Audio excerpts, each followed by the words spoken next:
ജപമാസമാണ് തീരാ പോവുകയാണ്. ഇനി ശഅബാൻ വരാ പോവുകയാണ്.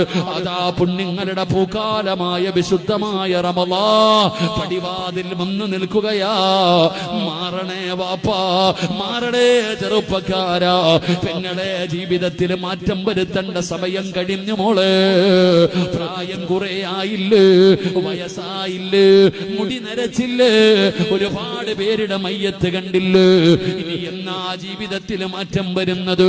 ഇനി എന്ന് നന്നാകാനാ, ഇനി എന്ന് നന്നാകാനാ, ഇനി എന്നത്തേക്ക് മാറ്റി വെച്ചിരിക്കുകയാ. അതുകൊണ്ട് എന്റെ പ്രിയപ്പെട്ടവരോട് പറയുകയാ, അല്ലാഹുവിനെ ഭയന്ന് ജീവിക്കണ്, ഖുർആനിനെ ബഹുമാനിക്കണ്, ഖുർആനിനെ ആദരിക്കണ്. ഒന്നുമില്ലാതെ തുടരുത്. കിബിലയുടെ നേരെ ഇരുന്ന് വേണം പാരായണം ചെയ്യാറ്. ഖുർആൻ ഓതുന്നതിന്റെ ഇടയിൽ സംസാരിക്കല്ലേ, ഖുർആൻ ഓതുന്നതിന്റെ ഇടയിൽ സംസാരിക്കല്ലേ. അത് അല്ലാഹുവിന്റെ കലാമാ.